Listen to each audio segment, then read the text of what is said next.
السلام علیکم ورحمۃ اللہ تعالی وبرکاتہ۔ وعلیکم السلام ورحمۃ اللہ تعالیٰ وبرکاتہ۔ نحمده ونصلي ونسلم على رسوله الكريم اما بعد فاعوذ باللہ من الشیطان الرجیم بسم اللہ الرحمن الرحیم۔ ان اللہ وملائکته یصلون علی النبی یا ایہا الذین آمنوا صلوا علیہ وسلموا تسلیما۔ اللہم صل علی سیدنا ومولانا محمد معدن الجود والکرم وآلہ الکرام وابنہ الکریم وبارک وسلم صلاۃ وسلاما علیک یا رسول اللہ صلی اللہ تعالی علیہ وسلم۔ بہت ہی اہم بیان جاری و ساری ہے نماز میں لقمہ دینے کا بیان، اور بہت ہی ضروری مسائل بیان کیے جا رہے ہیں جو جن کا سیکھنا ہر ایک کے لیے ضروری ہے، کیونکہ لقمہ دینے کی ضرورت کسی کو بھی کبھی بھی پیش آ سکتی ہے۔ تو کچھ احکام اس سے پہلے بیان کیے گئے تھے، اب اور آگے کچھ مزید باتیں بیان کر رہے ہیں۔ بہت اہم سوال ہے کہ کیا لقمہ لینے سے سجدہ سہو واجب ہو جاتا ہے؟ یعنی مقتدی نے لقمہ دیا، امام نے لقمہ لے لیا، تو کیا اب سجدہ سہو کرنا پڑے گا؟ یہ غلط فہمی بھی ہوتی ہے۔ بھی کبھی تو ایسا ہوتا ہے کہ ایک مرتبہ لقمہ لینے کو اور دینے کو سجدہ سہو کا سبب نہیں سمجھتے، لیکن بسا اوقات ایسا ہو جاتا ہے، بعض اوقات یا کبھی ایسا ہو جاتا ہے کہ ایک مرتبہ، دو مرتبہ، تین مرتبہ لقمہ دینا پڑ گیا، ایک ہی نماز کے اندر 3-4 لقمے ہو گئے، تو پھر بعض لوگوں کا یہ خیال ہوتا ہے کہ 3-4 مرتبہ لقمہ ہو جائے تو پھر سجدہ سہو کرنا پڑے گا۔ کچھ لوگوں کی ایسی سوچ بھی ہوتی ہے، تو یہ سوچ غلط ہے۔ بتاتے ہیں کہ لقمہ لینے سے سجدہ سہو واجب نہیں ہوتا، کیونکہ وہاں پہ کوئی واجب چھوٹا نہیں ہے کہ جس کی وجہ سے سجدہ سہو کرنا پڑے، بلکہ واجب چھوٹ رہا تھا، اس کی اصلاح کی گئی ہے۔ یا نماز فاسد ہو رہی تھی تو اس کی اصلاح کی، یا قرات کے اندر کوئی غلطی ہو رہی تھی تو اس غلطی کو بتایا گیا ہے یہ لقمے کے ذریعے سے، تو وہ تو نماز کو سدھارنے کے لیے ہوتا ہے، اس لقمے کی وجہ سے سجدہ سہو واجب نہیں ہوگا۔ فتاوی رضویہ شریف کے اندر ہے کہ لقمہ دینے سے سجدہ سہو نہیں آتا۔ فتاوی امجدیہ میں ہے کہ امام سے غلطی ہوئی اور کسی نے صحیح لقمہ دیا تو سجدہ سہو واجب نہیں ہے۔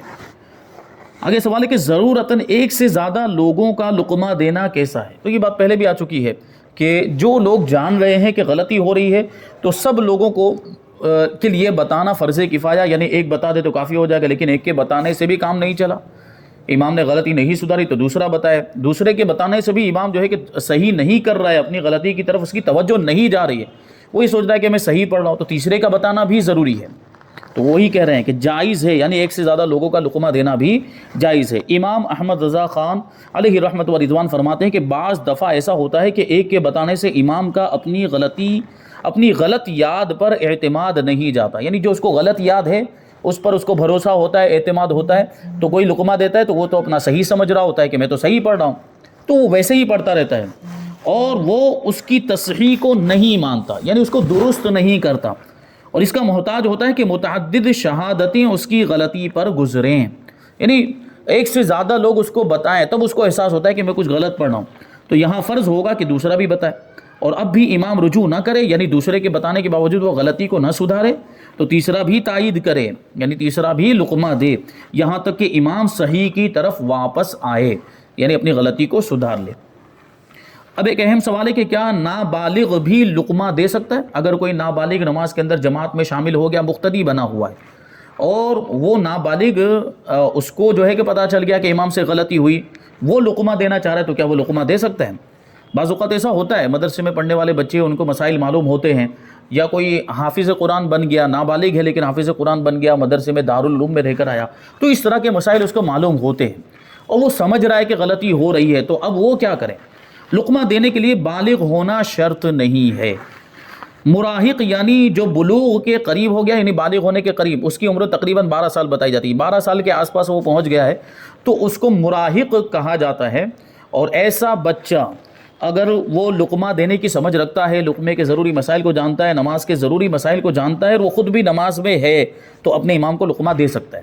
اس کو اجازت، یعنی سمجھدار بچہ جو بلوغ کے قریب، ابھی تک بالغ ہوا نہیں لیکن بلوغ کے قریب پہنچ گیا، بالغ ہونے کے قریب پہنچ گیا ہے، 12 سال کے آس پاس اس کی عمر ہو چکی ہے، اور لقمے کے مسائل جانتا ہے، نماز کو بھی صحیح طور پر پڑھنا جانتا ہے، اور وہ اسی نماز کے اندر تھا تو وہ لقمہ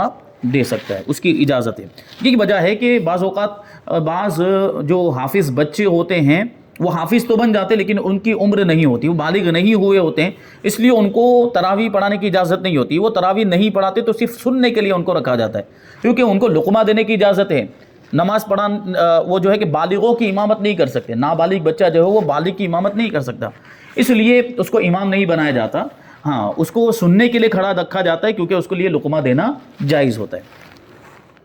آگے سوال ہے کہ اگر امام سے غلطی ہوئی تو لقمہ دینے کے بجائے کھنکھار کر اسے تنبیہ کرنے سے کیا نماز فاسد ہو جائے گی؟ یعنی ابھی تک جو بات چل رہی تھی وہ یہ تھی کہ سبحان اللہ یا اللہ اکبر یا قرات میں کوئی غلطی ہو تو آیت پڑھ کے بتا دے، لیکن اگر کوئی غلطی ہو رہی ہے اس میں کھنکھار رہا ہے، جو گلا صاف کرنے کی جو کیفیت ہوتی ہے اس کو کھنکھارنا کہتے ہیں، تو اگر کوئی نماز کے اندر اس طرح کرنے لگ گیا اور اس طرح کرنے سے امام متنبہ بھی ہو گیا، یعنی امام کو احساس ہو گیا کہ کچھ غلط ہوا ہے، تو امام نے صحیح کر بھی لیا، اپنی غلطی کو سدھار بھی لیا، تو ایسی صورت میں کیا حکم ہوگا؟ کھنکھارنے والے، کیونکہ اس نے تو سبحان اللہ نہیں کہا، اس نے تو اللہ اکبر نہیں کہا، اس نے تو کھنکھارا ہے، صرف گلے سے آواز نکالی، تو ایسی صورت میں کیا حکم ہوگا؟ تو فرماتے ہیں کہ صورت مذکورہ میں نماز فاسد نہیں ہوگی، یعنی جب کہ کھنکھارنے میں حروف نہ نکلے، اگر کھنکھارنے میں حروف نکلے آ اوں وغیرہ کے الفاظ نکل گئے تو نماز فاسد ہو جائے گی۔ یہاں وہ جو کھنکارنے کی جو فطری کیفیت ہوتی ہے، نیچرل جو آواز نکلتی وہی نکلی تو نماز فاسد نہ ہوگی۔ امام اہل سنت مجدد دین و ملت امام احمد رضا خان علیہ رحمت و رضوان فرماتے ہیں کہ کھانسنا کھنکھارنا جبکہ بعذر ہو، یعنی مجبوری ہے، آدمی کو کھانسی ہو گئی تو کھانسے گا ہی وہ، تو یا جو ہے کہ گلا جو ہے کہ بالکل اس کے گلے میں بلغم جم گیا، کچھ پڑھ نہیں پا رہا ہے، تو اب اس کو گلا صاف کرنا ضروری ہو جاتا ہے، اور امام کے لیے اور زیادہ ضروری ہوتا ہے، مقتدی کو بھی کبھی اس کی ضرورت پیش آ سکتی ہے، یا کسی غرض صحیح کے لیے ہو، یعنی یہ کھنکھارنا یا کھانسنا کسی غرض صحیح کے لیے ہو، جیسے گلا صاف کرنا یا امام کو سہو پر متنبہ کرنا، امام کی جو غلطی ہو گئی اس پر آگاہ کرنے کے لیے کھنکار رہا ہے، تو مذہب صحیح میں ہرگز مفسد نماز نہیں، یعنی اس کی وجہ سے نماز فاسد نہیں ہوگی، کیونکہ یہ کھنکارنا یہ کلام میں نہیں آتا، بات چیت کرنے میں نہیں آتا ہے، اور جو بات چل رہی تھی وہ ہماری کس کے بارے میں کہ کلام جو ہو، بات چیت جو اگر نماز کے اندر ہو تو اس سے نماز فاسد ہو جاتی ہے،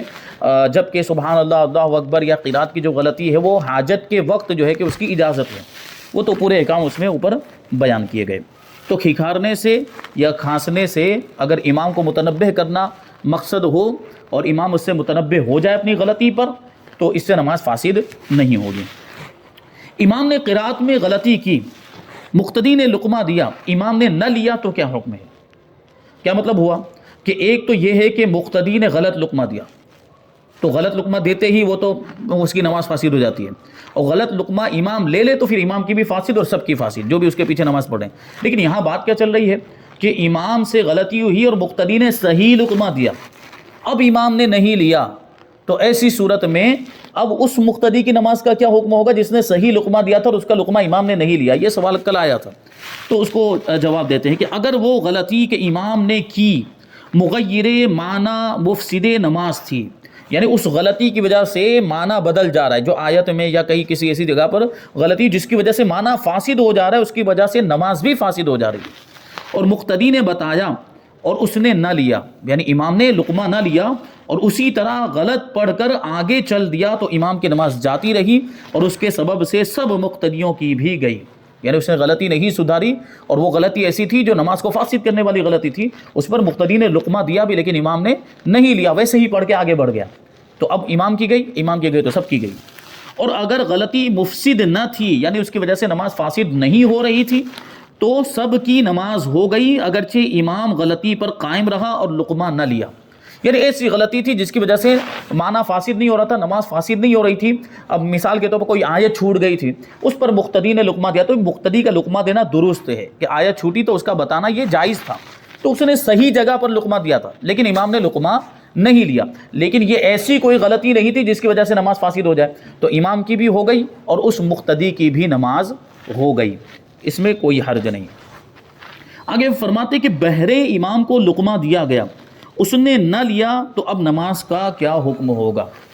تو اسی طرح کے سوال کے جواب میں امام احمد رضا خان علیہ رحمت و رضوان فرماتے ہیں کہ غلطی جس پر لقمہ نہ لیا اگر مفسد نماز تھی تو نماز جاتی رہی ورنہ نہیں، وہی حکم جو اوپر بیان کیا گیا۔ تو اگر بہرا امام بھی ہے اور اس نے لقمہ نہیں لیا اور وہ غلطی ایسی تھی جس کی وجہ سے نماز فاسد نہیں ہو رہی تو نماز ہو جائے گی، لیکن اگر وہ غلطی ایسی تھی کہ جس کی وجہ سے نماز فاسد ہو جا رہی ہے تو اگرچہ وہ بہرا ہے، اگرچہ وہ سن نہیں رہا، غلط پڑھ کے آگے بڑھ گیا اور اس کی وجہ سے نماز فاسد ہو رہی ہے تو اس کی بھی گئی اور پھر سب کی گئی۔ اسی وجہ سے فرماتے ہیں کہ بہتر یہ ہے کہ صحیح سالم تندرست آدمی کو جس کے اعضاء سلامت ہو اور جس کی سماعت قوت سماعت بھی سلامت ہو، آنکھوں کی روشنائی بھی صحیح سالم ہو، ایسے ہی کو امام بنانا چاہیے۔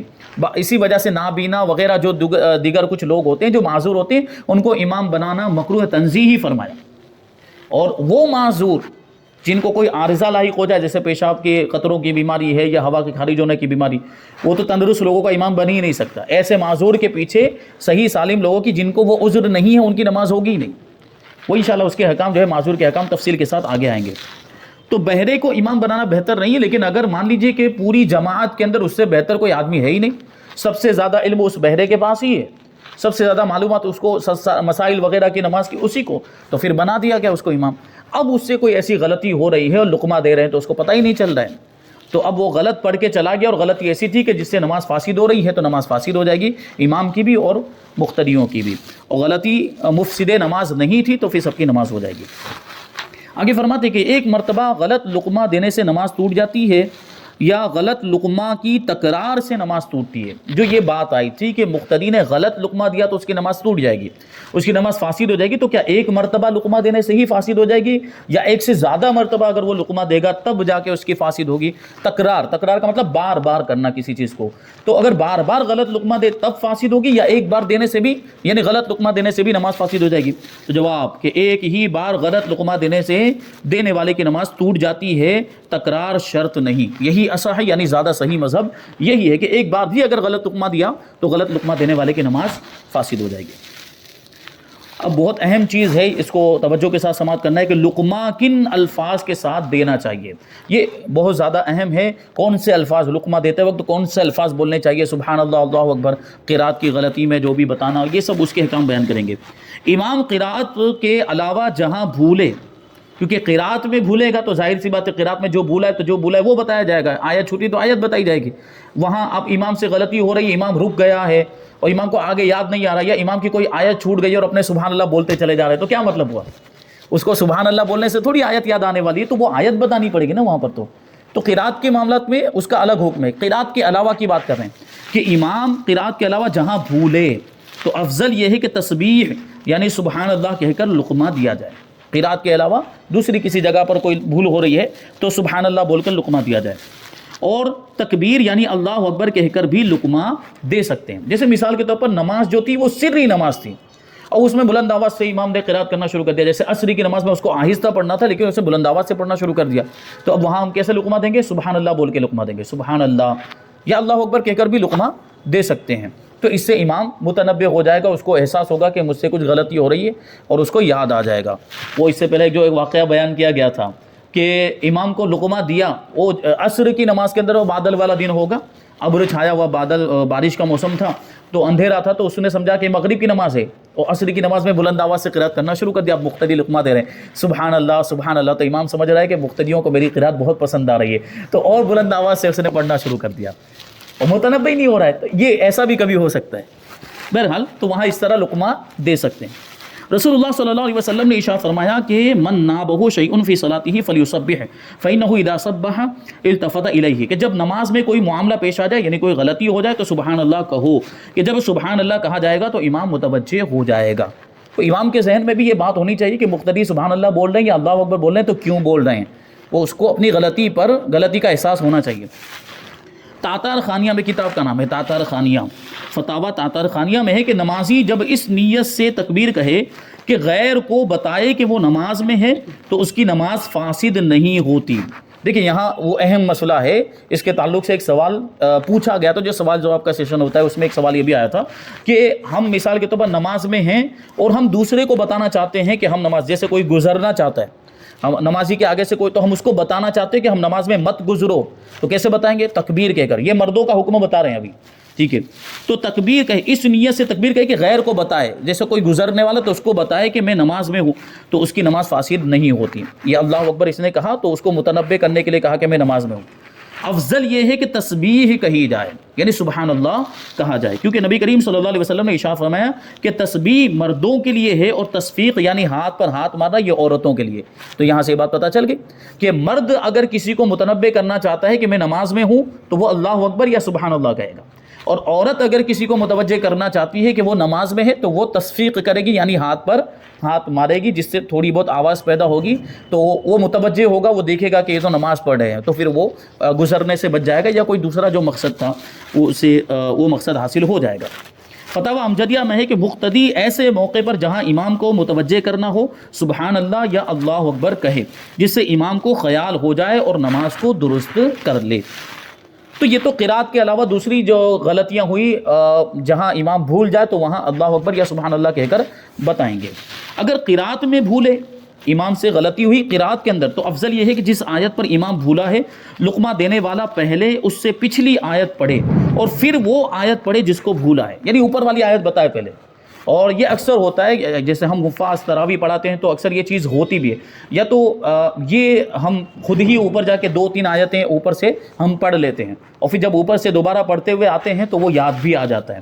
اور کبھی ایسا ہوتا ہے کہ وہیں رک جاتے ہیں، اب اوپر بھی یاد نہیں آ رہا، آگے بھی نہیں بڑھ پا رہے ہیں، تو ایسی صورت میں ضروری ہو جاتا ہے کہ فوراً جلدی سے اوپر کی کوئی آیت بتا دے تاکہ وہ اوپر سے پڑھنا شروع کر دے، اور پھر آیت تو اس کو یاد، یہ بسا اوقات ایسا ہوتا ہے کہ اس کو یاد آ جاتا ہے۔ اب اگر وہ اوپر سے، ہم نے اوپر کی آیت بتا دی، اس کو لقمہ دیا، رک گیا تھا تو اوپر کی آیت بتائی، 1 آیت 2 آیت اوپر کی بتایا، وہاں سے پڑھتے پڑھتے آیا، پھر وہاں آ کے رک گیا تو اب بتائیں، جہاں پہ پہلے بھی رکا تھا اب وہ دوبارہ پڑھنے کے بعد بھی رکا ہے تو اب ہم وہ ڈائریکٹ آیت اس کو بتائیں۔ یہ بہتر طریقہ لقمہ دینے کا کہ اوپر کی آیت بتائے تاکہ وہ آگے خود ہی یاد کر لے، اور اگر وہ آگے آنے کے بعد اسی آیت پر پھر رک گیا یا پھر بھول گیا تو اب اس کو بتا سکتے ہیں۔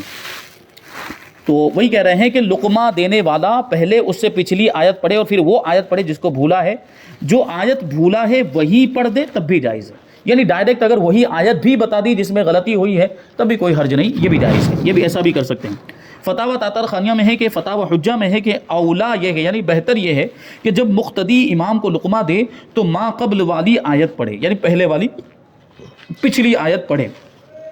پھر ساتھ والی آیت اس سے ملا دے، یعنی ایک آیت اوپر سے پڑھی، پھر جس آیت میں غلطی ہوئی ہے یا جس آیت کو بھولا ہے امام اس کو بھی ساتھ میں ملا دے، یہ پورا پڑھ کے، تاکہ تعلیم و تعلم کا شبہ نہ ہو، یعنی ایسا نہ ہو کہ دونوں آپس میں ایک دوسرے کو سیکھنے سکھانے کی بات چل رہی ہے، یہ بات چیت ہو رہی ہے، ایسا کسی کو شبہ نہ ہونے پر اوپر سے پڑھ دی تو اب اس کو سننے والے کو بھی اگر سنے گا تو وہ اس کو لگے گا کہ ہاں یہ لقمہ دیا جا رہا ہے۔ اور یہ حکم لازم نہیں ہے، یعنی یہ حکم ضروری نہیں، یعنی اوپر سے ایک آیت بتانا یہ ضروری نہیں کا مطلب کیا ہوا کہ ڈائریکٹ اس آیت کو بھی بتا سکتے ہیں جس کو وہ بھولا ہے، وہی بات جو اوپر تھی۔ اب اور ایک صورت بتا رہے ہیں کہ اگر امام کوئی صورت پڑھتے پڑھتے بھول گیا تو کسی اور صورت کا لقمہ بھی دے سکتے ہیں، جیسے مثال کے طور پر کوئی صورت پڑھ رہا تھا جیسے والعادیات ضبحا فالموریات قدحا، یہ پڑھا، اب اس کے 2-3 آیت پڑھنے کے بعد اس کو یاد ہی نہیں آ رہا ہے، اور مقتدی کا بھی معاملہ یہ ہے کہ اس کو بھی یاد نہیں آ رہا ہے۔ اگر مقتدی کو معلوم ہوگا تو وہ آگے بتا دے گا کہ بھائی یہ آگے آیت ہے، تو مقتدی کو بھی یاد نہیں، ہاں مقتدی کو یہ پتہ چل رہا ہے کہ امام سے غلطی ہو رہی ہے، تو اب مقتدی کو خود جو آیت یاد نہیں آ رہی تو وہ کیا کرے گا، آگے کوئی صورت بتا دے، الم تر کیف فعل، وہ کوئی صورت بتا دے تاکہ وہ 3 مرتبہ سبحان اللہ کہنے کی مقدار کہیں خاموش نہ رہ جائے۔ تو ایسی صورت میں آگے کی کوئی صورت الم تر بتا دے یا ارائیت الذی، کوئی بھی صورت بتا تاکہ امام وہ پڑھنے لگ جائے۔ اور یہاں یہ جو بھول گیا اس کی وجہ سے 3 مرتبہ سبحان اللہ کہنے کی مقدار اگر ہو جائے گا تو پھر تو سجدہ ایسا واجب ہو جائے گا، تو اس لیے وہ کیا کرے، کوئی دوسری صورت بتا دے۔ تو ایسا بھی کر سکتے ہیں کہ امام اگر صورت پڑھتے پڑھتے بھول گیا تو کسی اور صورت کا لقمہ بھی دے سکتے ہیں۔ محیط برہانی میں ہے ان عمر انہ قرأ سورۃ النجم وسجد فلما عاد الى القیام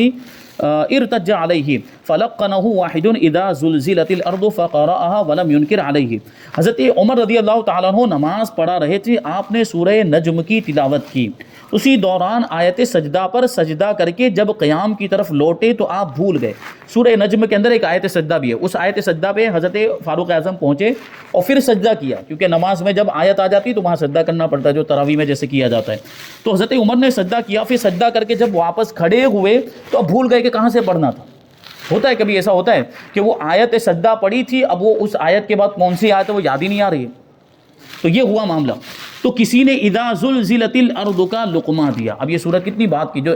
سورہ والنجم جو ہے یہ 27ویں پارے کے اندر، اور یہ اذا زلزلت الارض 30ویں پارے کے اندر ہے. تو کسی نے لقمہ دیا، یہ اذا زلزلت الارض پڑھیے، یعنی یہ بتایا، انہوں نے بولا نہیں ہے، بولے گا تو گڑبڑ ہو جائے گی. اذا زلزلت الارض کا لقمہ دیا،